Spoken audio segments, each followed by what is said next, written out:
5 scores! Rick Vaughn. We've decided to get ourselves back in the game again with our podcast. Rick Vaughn, Gary Shannon. Probably the craziest story that you're ever going to hear about hockey. We're going to be coming back to you on a regular basis. You are listening to Squid and the Ultimate Leafs Fan. Hello, Canada and hockey fans of the United States and Newfoundland, and an extra big hello to Canadian servicemen overseas. Welcome, everyone. Episode 77 of the Squid and Ultimate Leaf Fan Show. I'm Mike Wilson, the Ultimate Leafs fan. Joining me, as always, my winger, Ricky Squid Vibe. Squid, how's things? Things are good, Mike. Can't complain. Nothing to complain about. Well, let's leave it right at that, because it's the type of world we have now. If you can say those type of things on a daily basis, that's a good thing. Now, our guest today, so we're pleased to have our guest today coming on. He's very well known in the broadcasting world, having worked every outlet, both in front and behind the camera. Still does stuff today on TV and on the radio. He was executive producer of Hockey Night in Canada, a former panelist on Sportsnet, Leafs TV, won a Sports Emmy for his work at the 2002 Salt Lake City Winter Games. I was there. Worked in production for NHL Network, was part of the afternoon drive team on the Fan 590.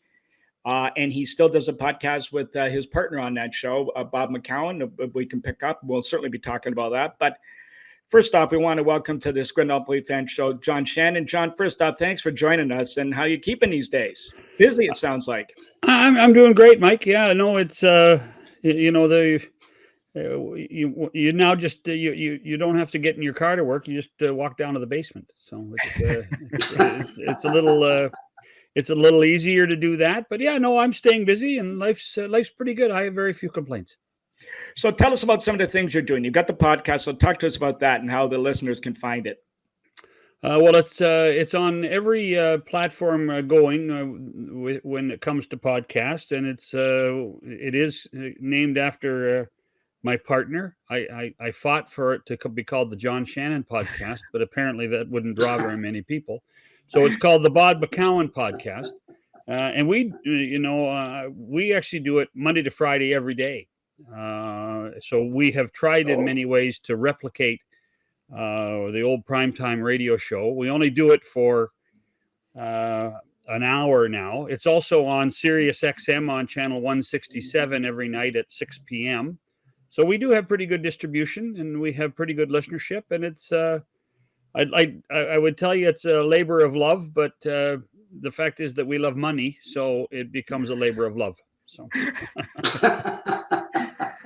Well, that's something Squid and I don't know too much about, right, Squid?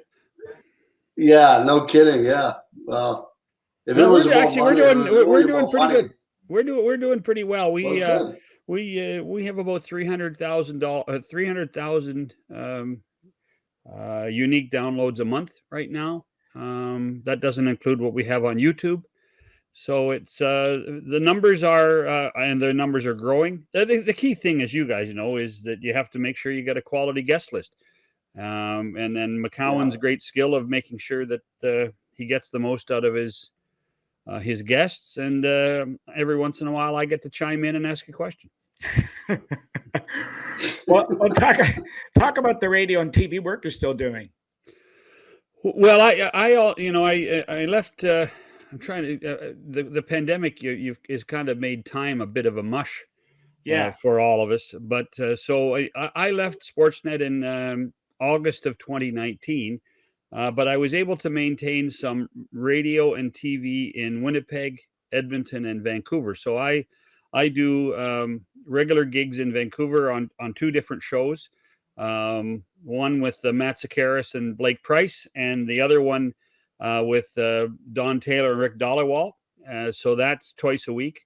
I also have a regular turn on Oilers Today with Bob Stauffer on Mondays and Wednesdays. And I have a deal with the Chorus radio and TV station CGOB and Global in Winnipeg that I do weekly stuff in and around the Jets. So I have to stay abreast of all three Western Canadian teams, which is easy for me. I'm a Nighthawk. I watch all those games. Plus, I will be doing some games on Sportsnet for the Oilers in the new year. So it's all worked out pretty well. John, I mean, we're going to get into everything that you did behind the camera, obviously, and the great work you did with Hockey Night in Canada and Leafs TV and everything. Well, what was it like for you going from behind the camera to being on the camera and you know, in a different role altogether? Oh, it's much easier being on camera than it is behind the scenes. When you're an announcer, I used to tease people, like, when behind the scenes, you know, the amount of time you took. Isn't that a lovely picture? That is I can tell you right now, that is 1980 in Calgary. That's the great Ed Whalen on the right-hand side. That's Jim Van Horn, who was our host in Calgary for our first few years doing Flames games. And that's a guy named Len Ross on the left-hand side there. He was he was the production manager of the local TV station we were doing games for. So I'm 23 or 24 years old in that picture. So I'm just a couple of years older now.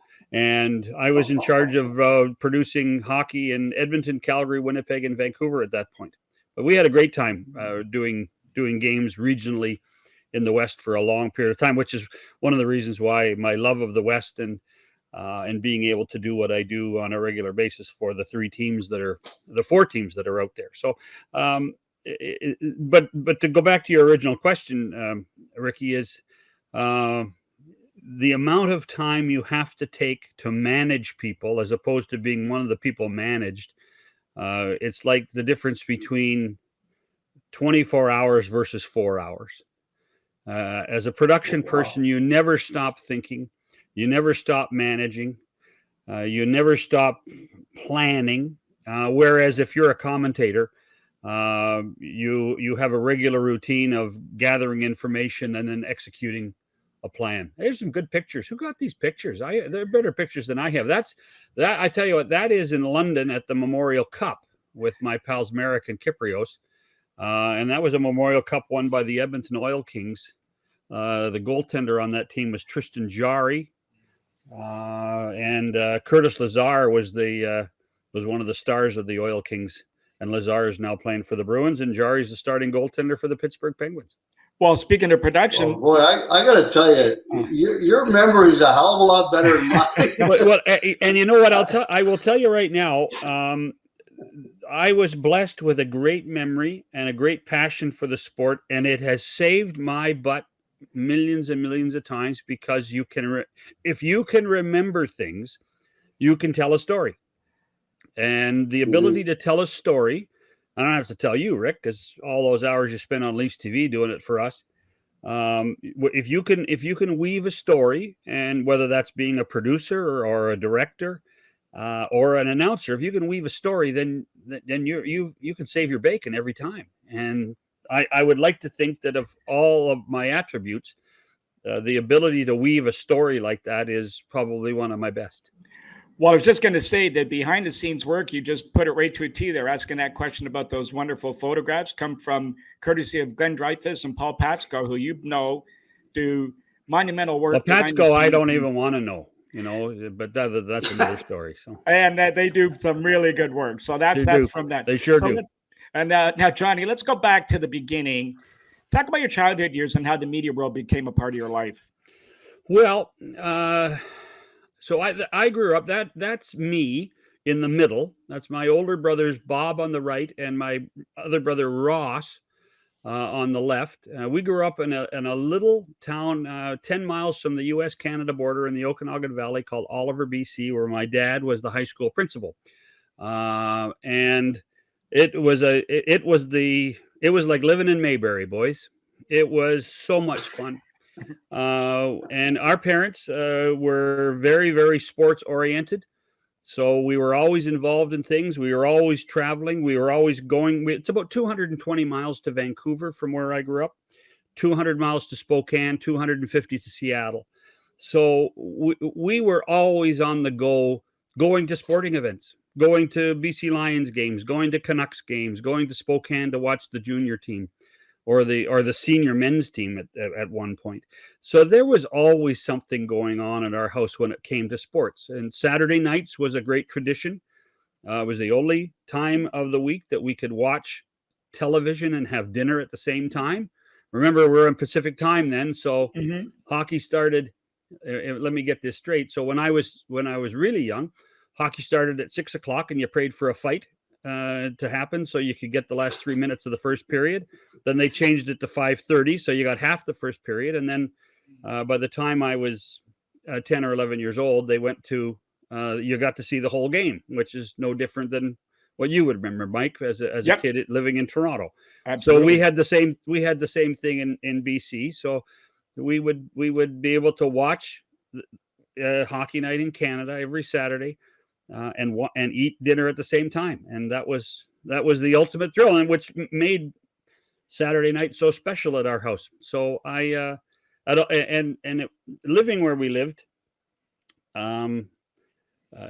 it was a great time in radio too. And we lived high in the mountains, but about 1,100 feet in the air is where the elevation of my hometown.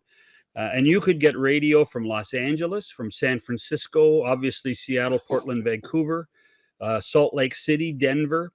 So at nighttime, you'd sit there with your transistor radio or the stereo in the living room and try to find a game on the radio.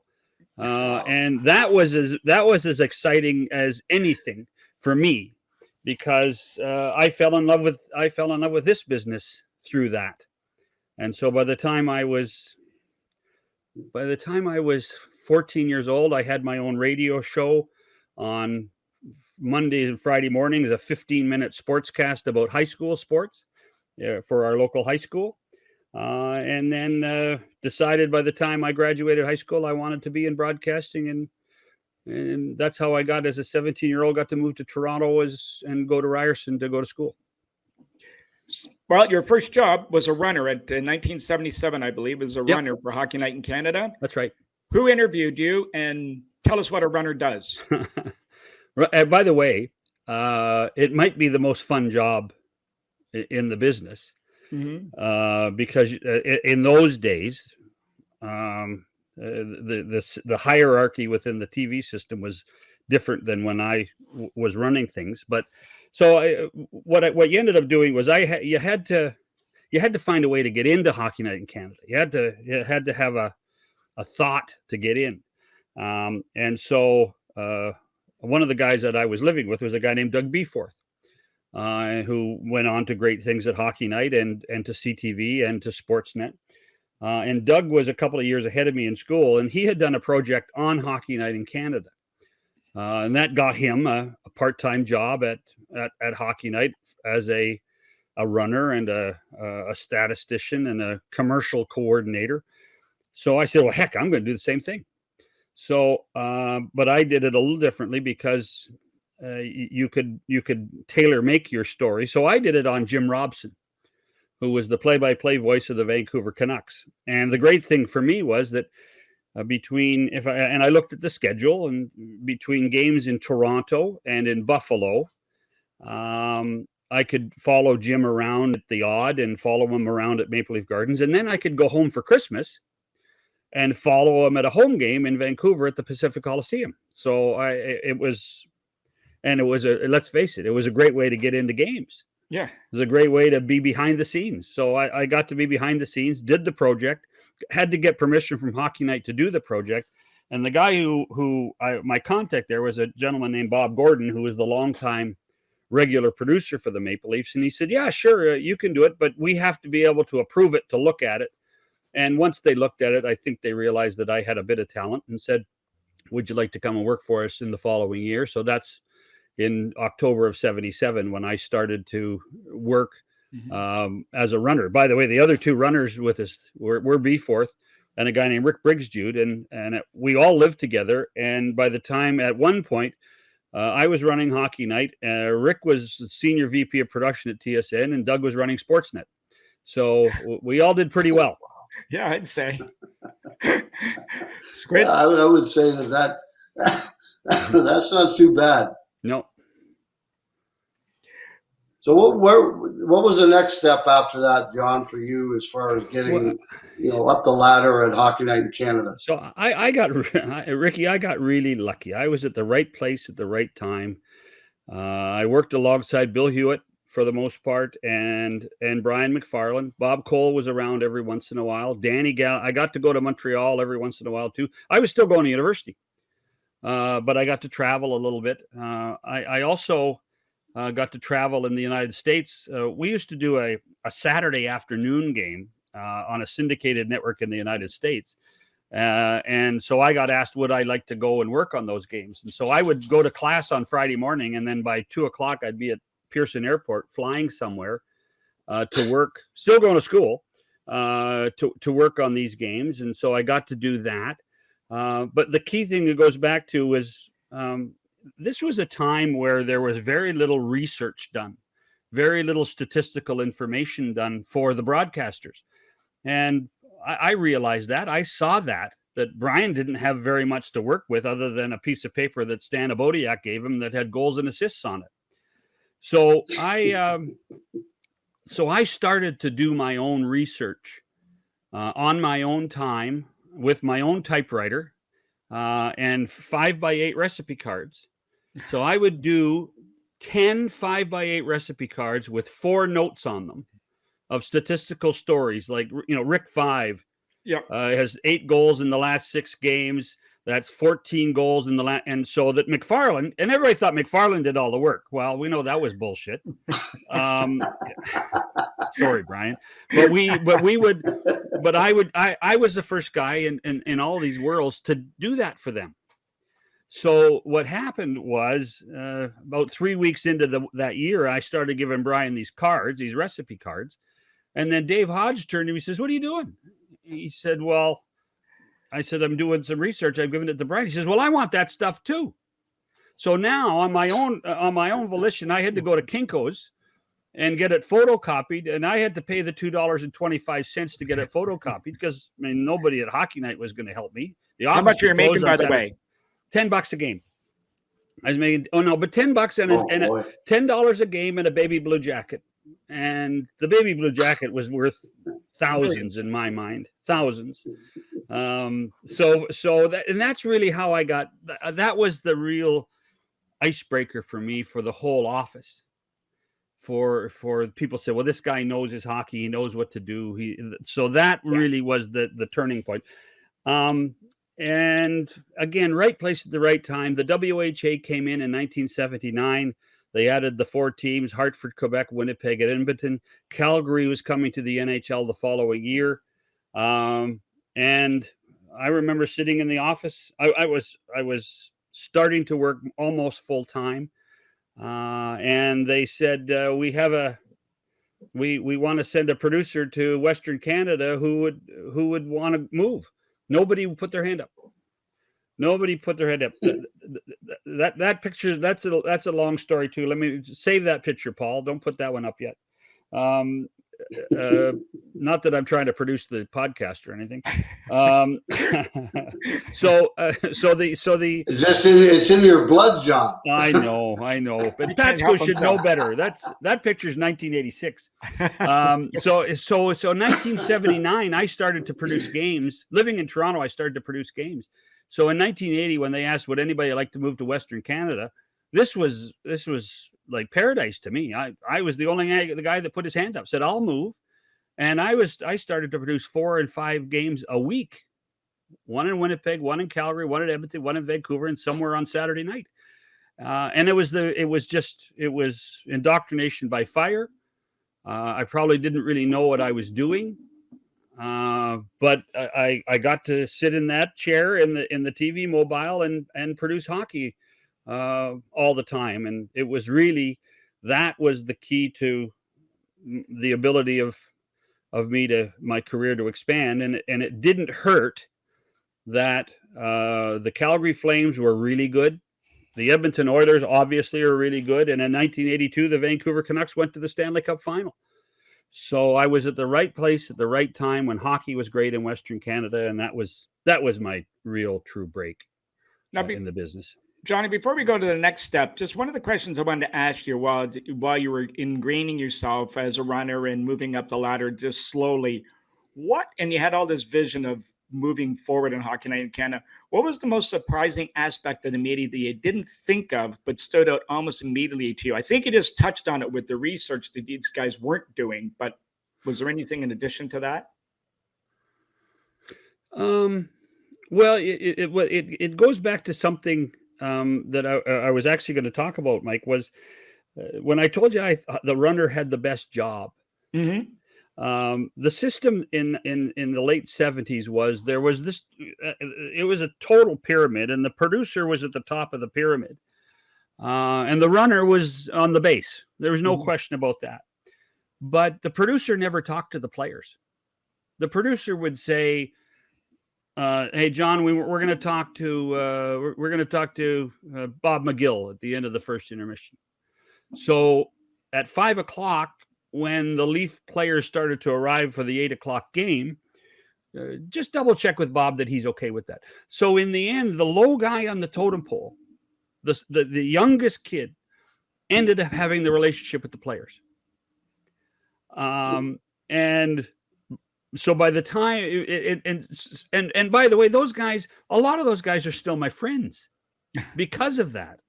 You know, here we are 45 years later, and I see those guys and they say, hi, John. And I say, hey, Daryl, you know, hey, Lanny, you know, and that was, to me, was the most unique part of what we did. And it was something that became part of my life as a producer, because when I started to go to the truck, the runner would say, well, I'll go talk to the player. I said, are you kidding me? I'm going to go talk to the player because I want the relationship with the player, because I want information from the player. And that really began the whole concept of much greater depth of reporting and storytelling about players, was the relationships they were able to create and the scoops we could get from guys and sit in.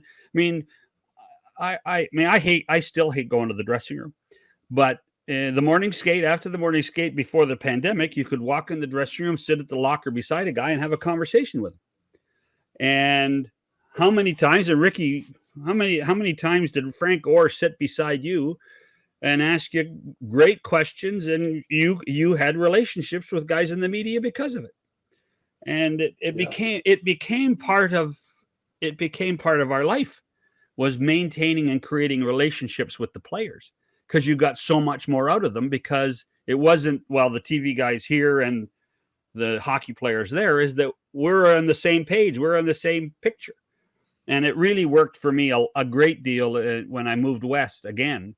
Those guys in Calgary, to this day, there are dozens of them that are great friends. Edmonton, there are people that I laugh about, that somebody would talk about so-and-so. I'd say, well, let's phone them. Well, you know him? Of course. I mean, we traveled together. We lived, we worked together. We were there every day. We were in the arena. We talked to them. We created and built those relationships with people. And it made our shows better. And really, that was what it was all about. Squid? Yeah, you could probably, John, you could probably say that about the writers and everything too, because you're right. I mean, I can remember after a practice, 6, 7 reporters in the room sitting beside people having conversations. And as you say, you develop relationships with these people over the years. And, even today, I run into some of the guys that are not writing anymore. But right away, we strike up a conversation and there's something to talk about. Absolutely. I mean, and just that common sense, being able to talk to people, changes the whole complexion of how you try to tell a story on the air or in print. But when I started, that really wasn't the case. It was the youngest guy. I mean, the youngest guy on the show was the guy talking to the players, not the producer or the director. And obviously the commentators did a little bit, but not near as much as we did and as Rick will tell you, as much we tried to preach to people that worked for us later on, was, hey, this is how you get better. Is you have to have go in and have some balls and maintain and create relationships with these guys. Well, what if I don't like them? Don't care. You have to build relationships with these guys because they are the product. That's what makes them so good. They are the product. Well, I got a question for both of you here. So, John, we'll start with you first. Now, when you're tracking down the players, did any ever turn you down? And Squid, I'll let you think this story. You actually have a Calgary story about going to do an interview between periods that got pulled away by one of your favorite coaches, and you can tell that story after the fact. John? Oh yeah, there was always players that would stiff you. Boreas Solomon was the best, probably more than anybody else, because Borea was one of those guys that used to blame the language when he taught. He spoke perfect English. But he would say, no, it would be lost and I don't want to do it, And so Borea, it's funny. I met Borea at the 1994 Olympic Games in Lillehammer, Norway.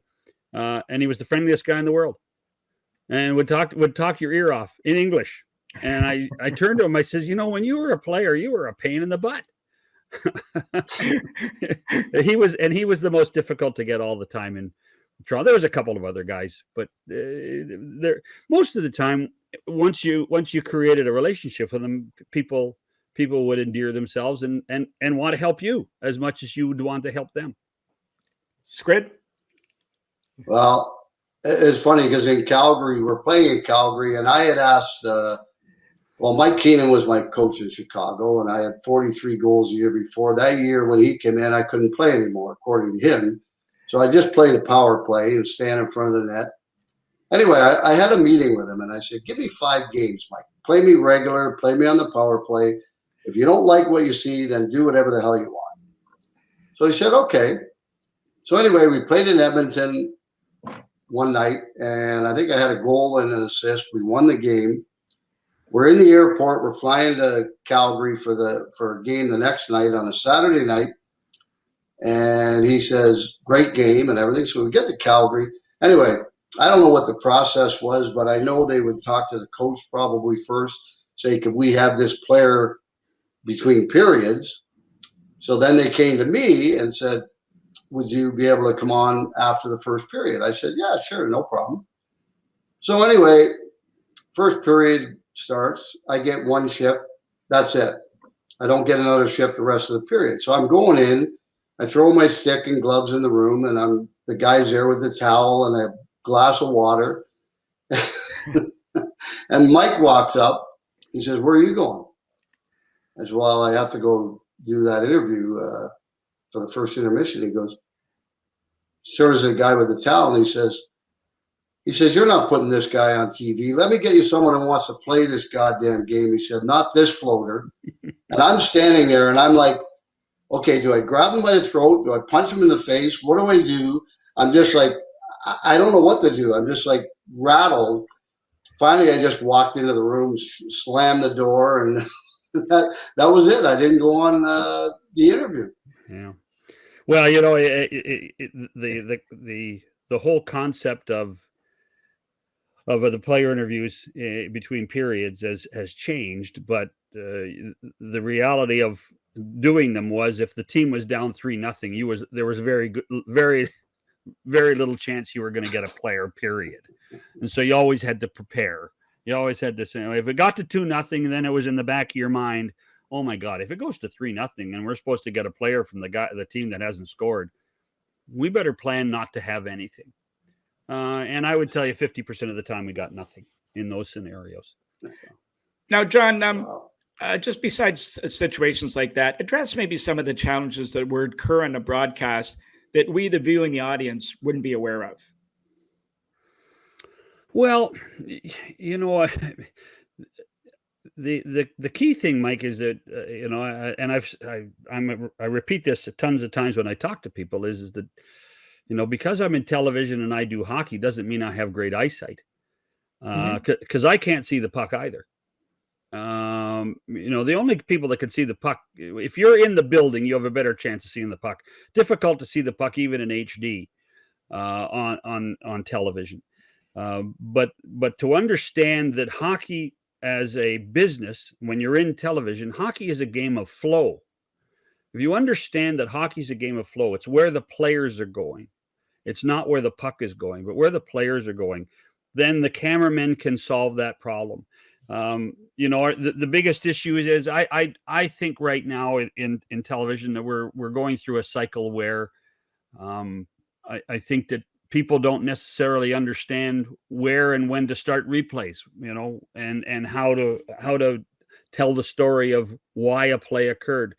But I think that's cyclical, and I think it goes. That there's been a ton of people in the business that are in their 50s and 60s now that are retiring, that have done their duty to the game. And now that it's the 20-year-olds, the guys that went in the late 70s and 80s, like I was, that are learning the craft. And you do learn the craft, and it does take time. But from, the sound is so good. Now there's a good picture. Let me just tell you that. So that is that's at Maple Leaf Gardens. Mm-hmm. That is Shirley Najak, who followed me a few people later as the executive producer. He's the one far right. Karen Sebest is the AD far left. That's Mark Askin's head. You can see at the back there, and Tim Rollhole, who's our switcher. That was a typical Saturday night at Maple Leaf Gardens on a Saturday. We didn't have a studio show. Everything was done out of the Gardens mobile.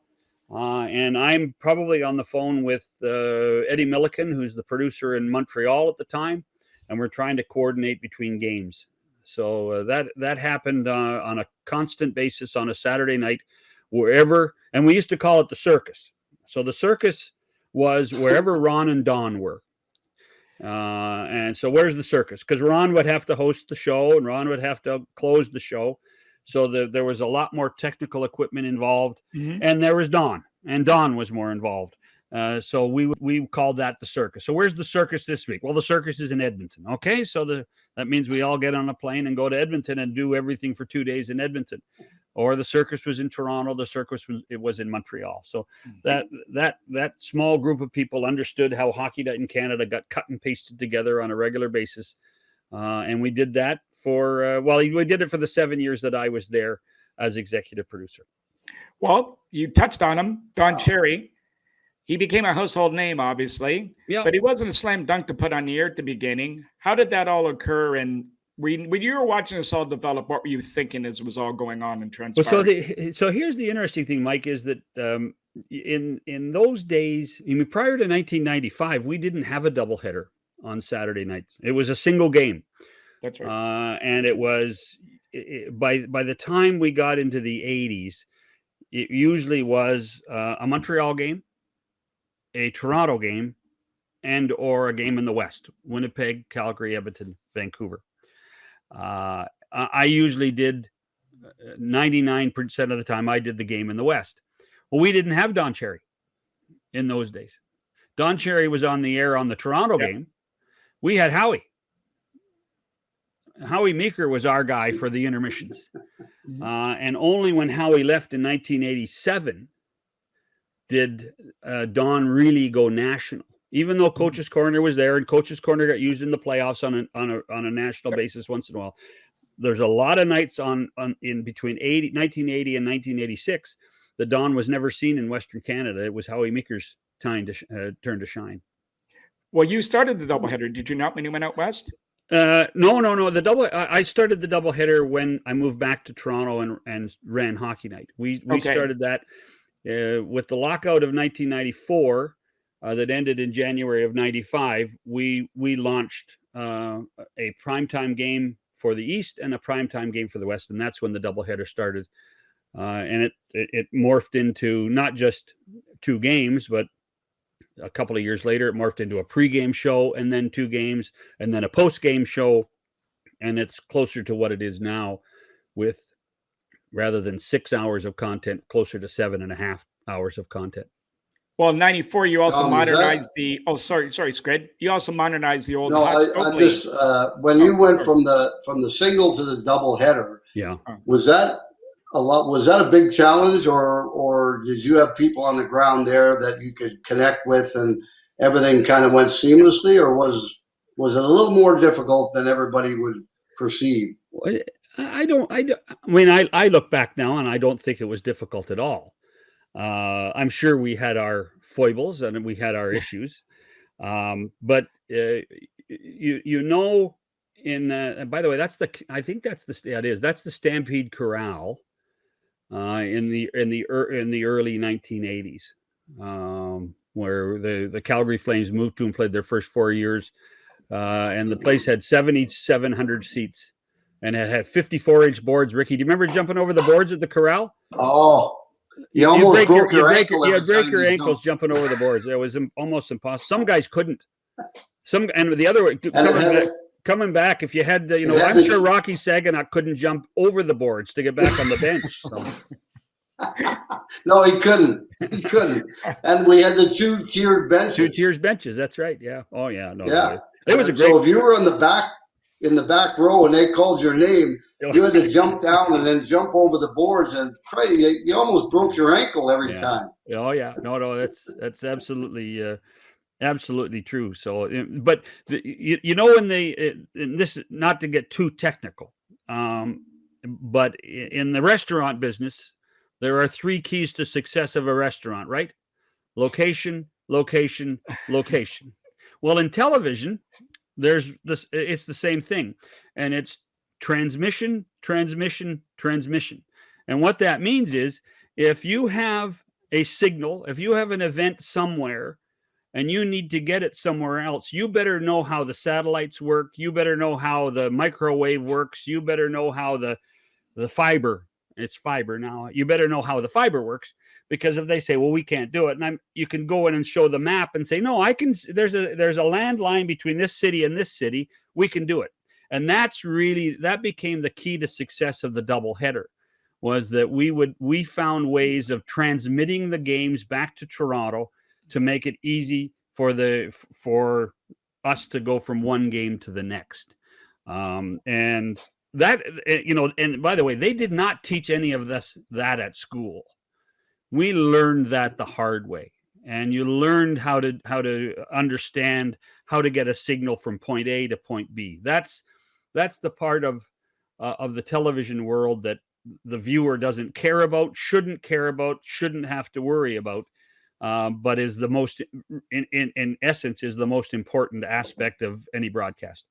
Well, along that train of thought, John, I want to lead into some of the innovations that you were responsible for or a part of moving forward. But before we get that, playing a little bit of the devil's advocate, Hockey Night in Canada had a built-in audience, with a good portion of Canada only getting a couple channels at one time. CBC was one of them, obviously. Was it frustrating at times the new idea would just quietly insert itself into the broadcast with no reaction? Because let's face it, if the game was shown, you had a guaranteed audience regardless. Yeah, no. In fact, Mike, I would tell you the exact opposite. Okay. Because what you couldn't do was do something so drastically different, because the fans would rebel. The fans would say, you can't do that to me on Saturday night. So what you tried to do, and you had to understand that fan you're talking about. You had to understand what he did or she did on a Saturday night. And I mean, I think one of my strengths as a production person was I couldn't think like a player. Heck, I can't even skate, boys. I've never skated in my life.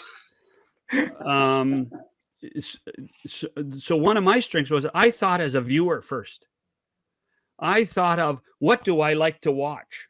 How do I like to watch it? Not how. I mean, if somebody said F1 in deep, my eyes roll back. I don't give a shit about F1 in deep. I don't, because I don't think the guy at home. How many? I don't think everybody plays the game that way. I mean, we've got too technical. Anyway, that's another story for another day. But but what I would say is that you had to make small changes to the show that over a period of time, and when I say a period of time, over 3 or 4 years, people would insist that nothing has changed, and yet it's all changed. So you needed to be very subtle in your changes, so that people would accept them. I mean, there are people. So the doubleheader was one. Everybody thinks now the doubleheader existed forever.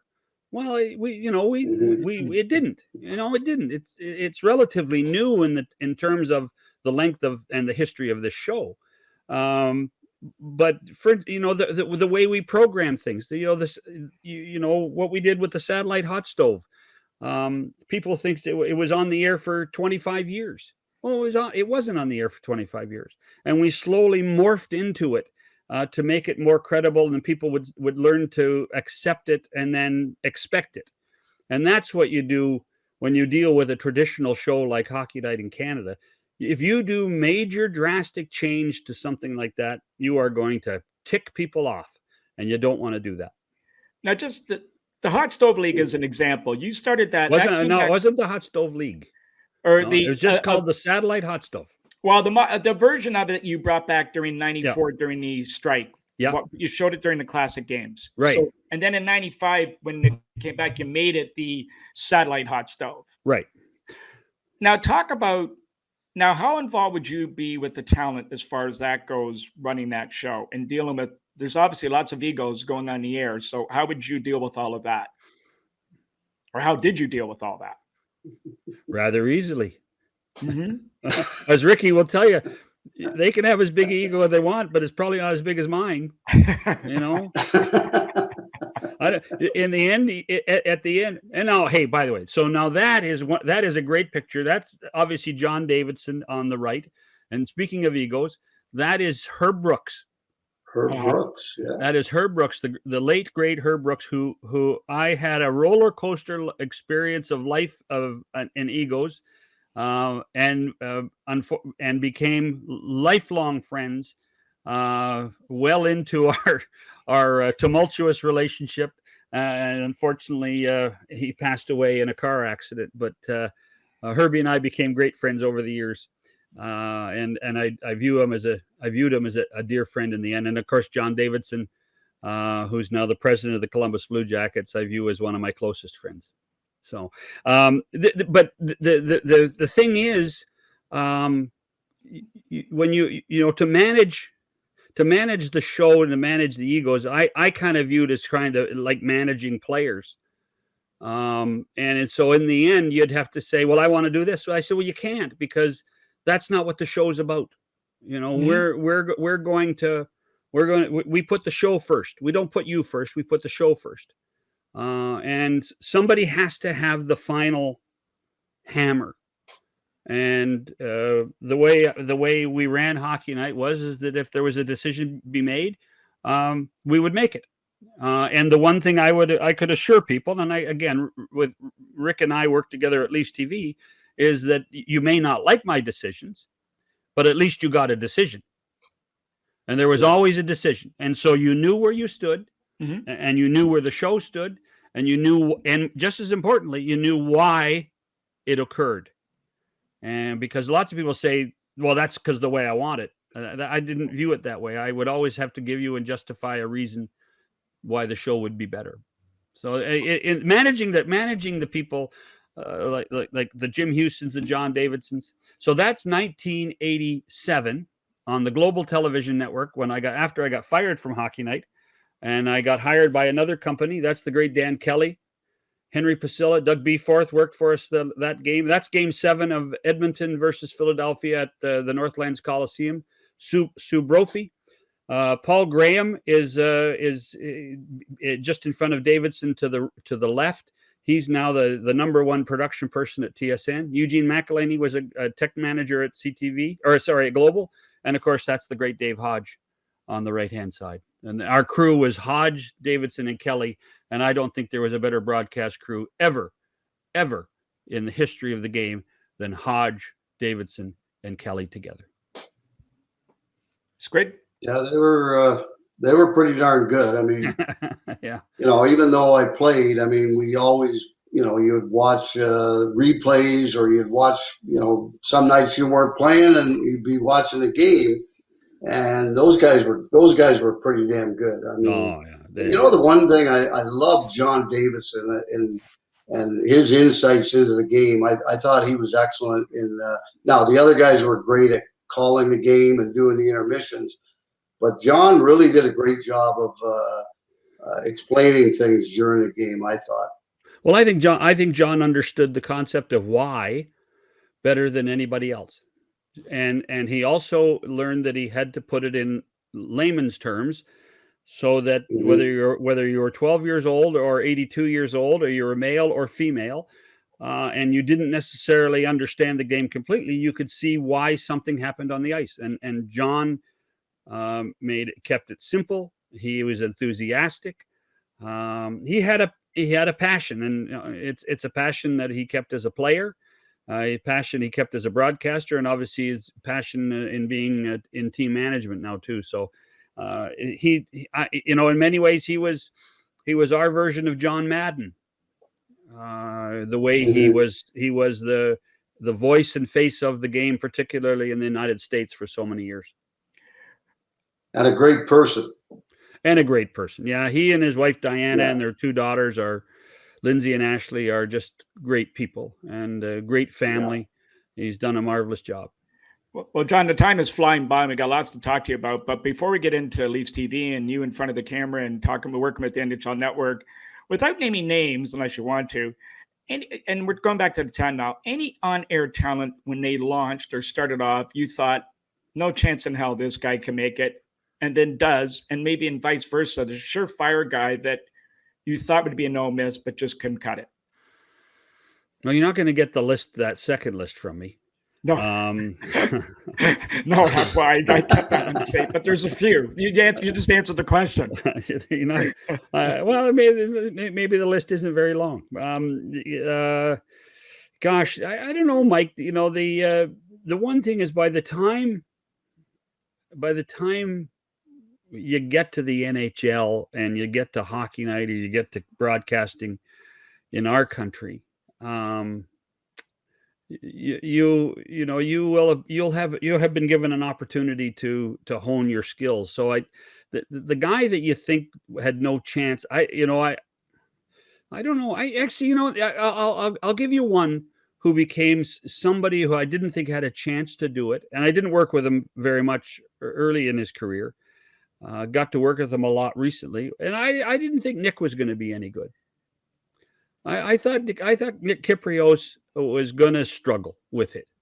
I remember a friend of mine who was running broadcasting the NHL before I did, and we talked about it, and he thought Nick was going to be really good, and I said, I'm not so sure, and I ate my words years later, because I thought Nick Kypreos became a really good broadcaster. It worked very hard at it with the connections and being able to talk to people and get information. So I would put that first list of a guy that I didn't think was going to do it, then end up being very, very good and knock our socks off. I think Nick Kypreos might be at the top of the list. Yeah, I think, John, I think you're absolutely right. And if I'm not mistaken, I mean, watching Nick when he first started, I think he did struggle a little bit at the beginning. Oh, sure he did. He almost got fired after the first year. Yep. He thought he was and then he worked like hell to become better and better. And now, he's one of the best. He's a good broadcaster. He's learned. I mean, let's face it.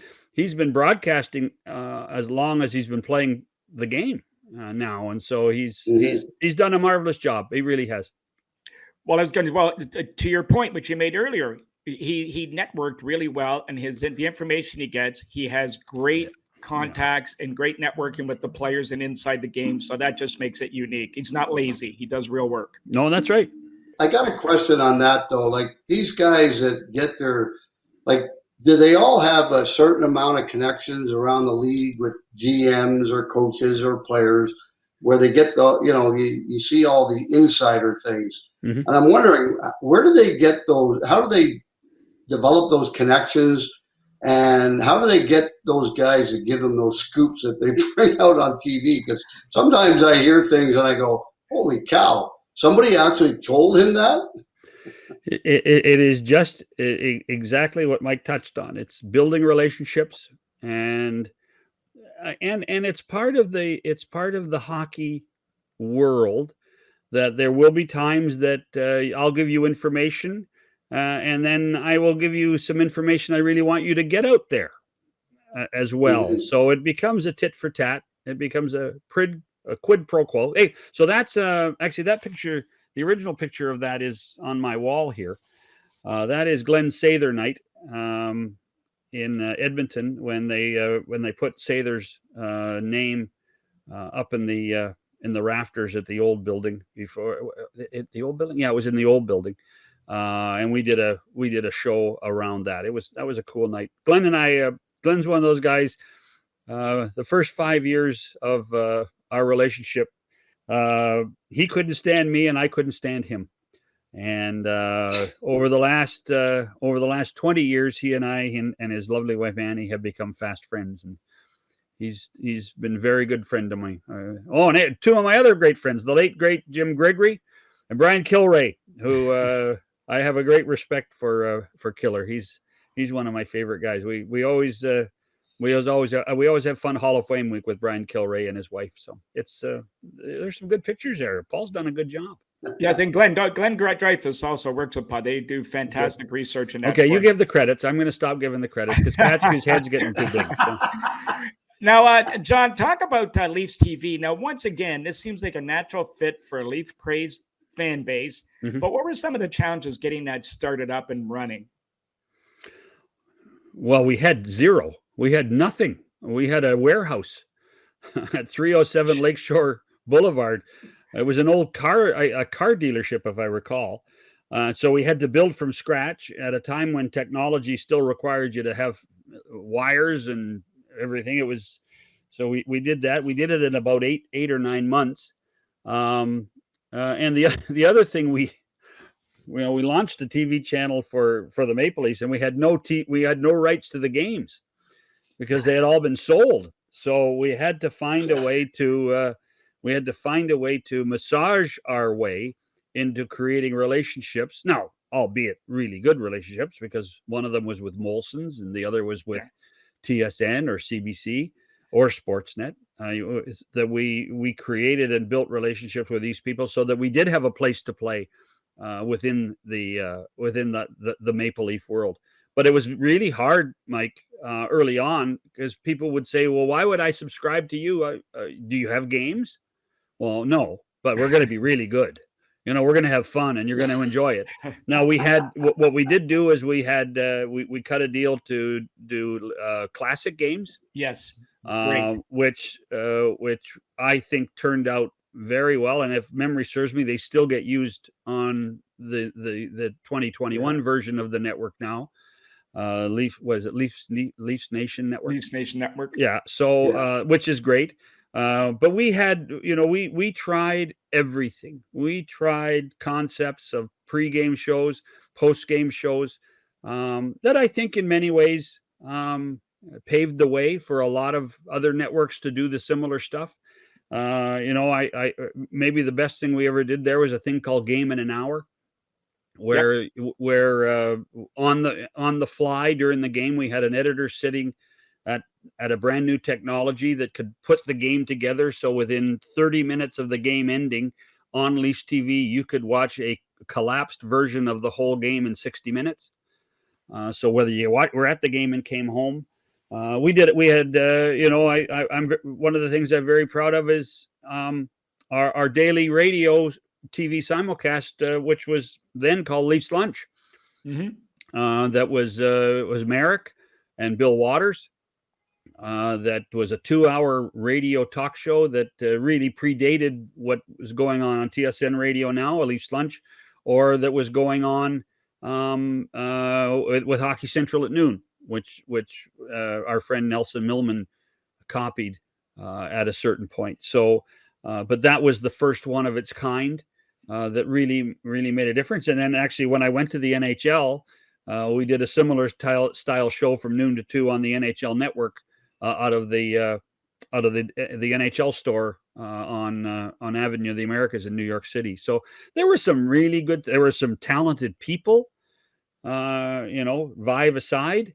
There were some talented people that got their starts, that I'm proud to say got their starts at Leafs TV, that are still working in the industry. Brian Duff, who's the voice of the host of the Sabres, was started with us there. And people one of our associate producers is working at ESPN and producing documentaries So I mean, there's lots of positives out of our time at Leafs TV. It was it was a satisfying time to start from ground zero, and make things happen and improve people's lives and teach people how to do quality television, all within what I would have described as a family environment. We had barbecues every Friday outside in the parking lot, to make sure that everybody had at least one square meal a week. And we, of all the things that I did, it probably doesn't get near the attention, but it probably has as passionate a place in my heart as anything else I've done. Fantastic. Oh, John, how big was it getting the Marley games on there too? Did that help the station a lot, or not really? Did it really matter? No, it didn't. No. I mean, this is Toronto. There's only one team that matters. Yeah. There's only one. I've said that for years. Is that you can't have a junior team in the area. You can't have an American League team because there's only one team in Toronto, a hockey team, and that's the Maple Leafs. We used to. It's funny, Rick, when all the years that I've been around the game, we would point to Philadelphia and they'd say Philadelphia is a great hockey town. Philadelphia is not a great hockey town. Philadelphia is a great Flyers town. You know, and St. Louis. St. Louis is a better hockey town than Philadelphia, for pure and simple. When you see what's happening with minor hockey in St. Louis, Chicago is not a great hockey town. It's a good Blackhawks town. And what's happened in Toronto is a good hockey town, but it's a great Maple Leafs town. Yeah. And there's a huge difference in all of that. If you put any other team in the Maple Leaf jersey, people would go watch it. But if you put another team in there with their own jersey, you'd only sell 8,000 seats. It's Maple Leafs or bust. That's all it is. Yeah. Yeah, that's it. Well, now we just got a couple minutes left here, John. But now the broadcast.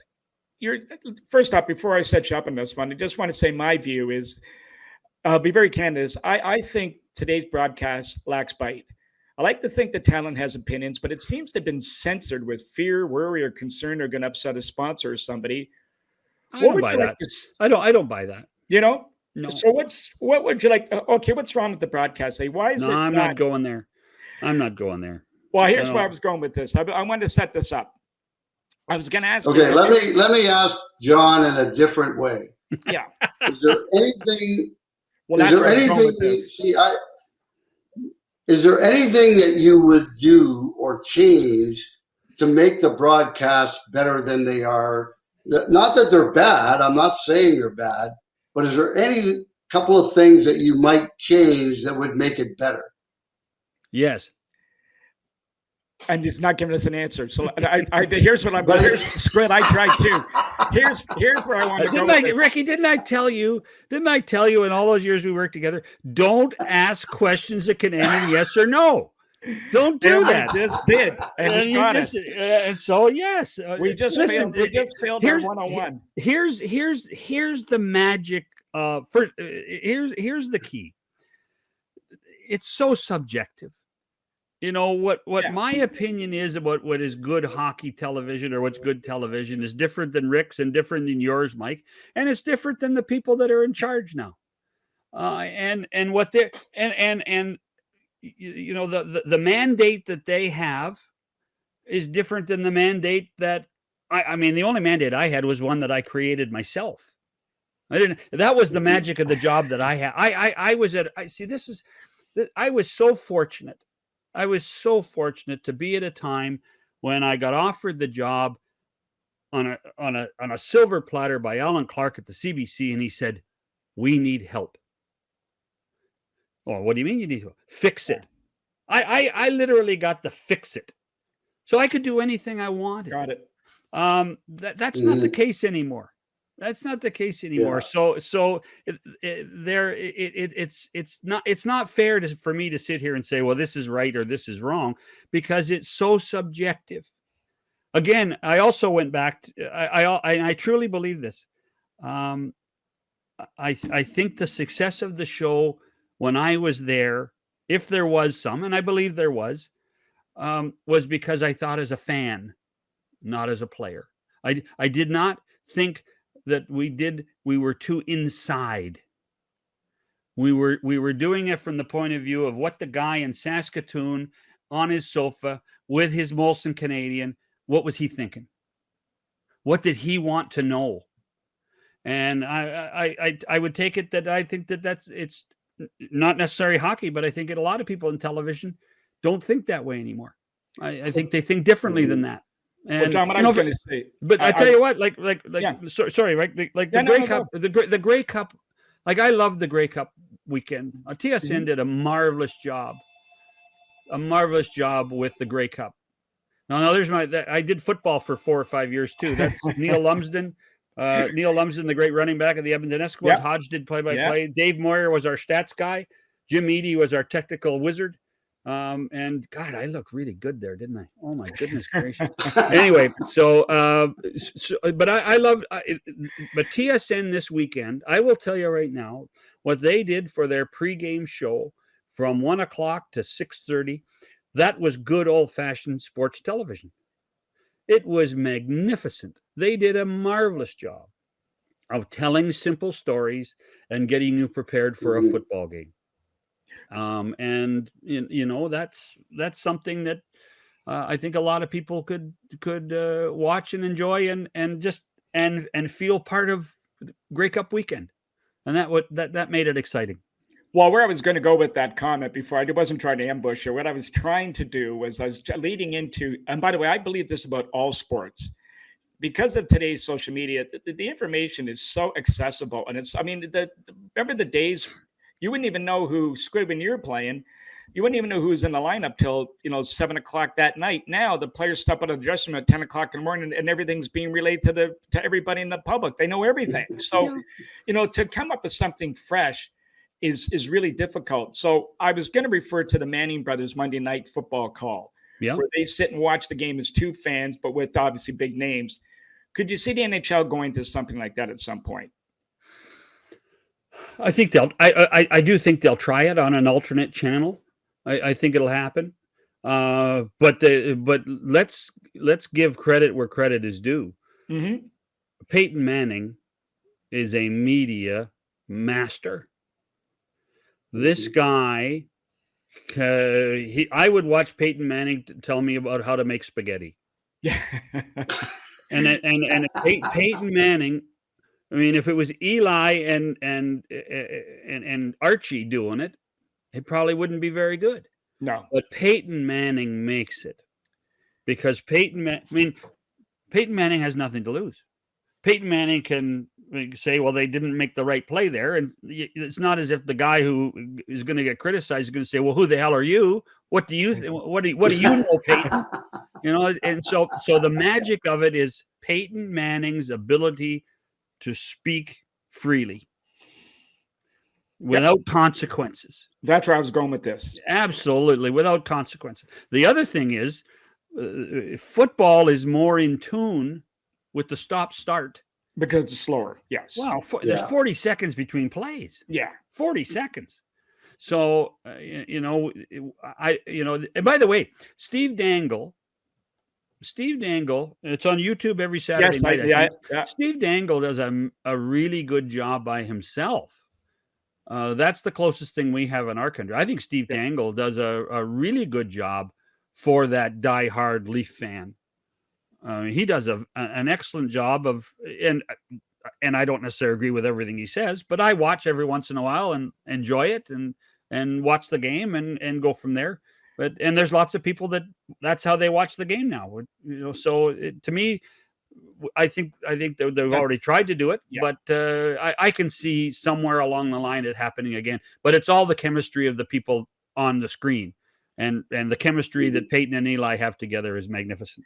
I was just using them as the example, but even like TNT and ESPN, the TNT I've watched a little bit more. You can see they're trying to step outside a little bit to make it a little bit more funkier and a little bit more upbeat, and a lot of kibitzing on the air and miking up the players in the warm up. Well, hey, listen, Hockey Night in Canada did that 15 years ago. Yeah. Come on. Hockey Night in Canada had a mic and an IFB on a player in a warm up 15 years ago. Mm-hmm. It's not new. Yeah.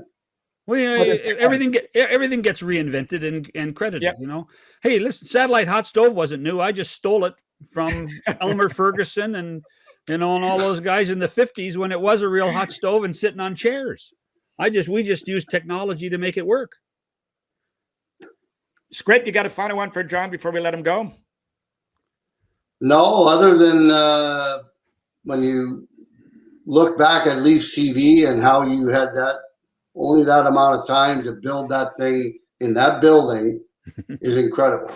And I tell you what, I had a blast there working with Glenn Healy and Andy Petrillo and yourself. And, oh gosh, I can't even remember who else was there. My memory's not as good as yours. But there was a lot of great people that worked there, and it was a lot of fun. Brian Duff was very good. We were the little engine that could. We were the little engine that could, and we had to find a niche, Rick. We had to find a niche. So, I mean, I remember we did one thing and we had access to things. We had the Leaf dressing room at our disposal. We did a 2-hour talk show one day called the Goaltenders Union, and we found a Leaf goalie from 8 generations, 8 different decades of goaltenders, and they all brought their equipment in, and we made a TV show out of it. And somebody would say, well, how'd you do it? Because we could, because we could. Pat Quinn saved our bacon so many nights when he would go on his press conference for 43 minutes. That was our best programming on postgame, was Pat Quinn's press conferences, Well, John, they were legendary. then I'd be walking through the building at about 2 a.m, and Pat would walk up to me. He says, "How'd we do tonight, Johnny?" "All right, hey Pat, you saved our bacon one more time." "Okay, I'll save something for Saturday." Well, John, listen, we want to thank you very much for joining us today. You've been great, very insightful, some great thoughts, and congratulations on a great career. And you're going forward, actually, so keep it going. Listen, it's not over yet, man. I said you're going. Yeah. It's not over yet. There's the thumbs up. So that's in Prince Edward Island. When we did that's in Cape Breton Island. Cape Breton Island, when we were doing the Wayne Gretzky and Friends golf tournament in the summer of 2000. And I had been fired as the executive producer of Hockey Night Canada about a week before. So there should have been a drink in your hand. It was in the other hand. Okay,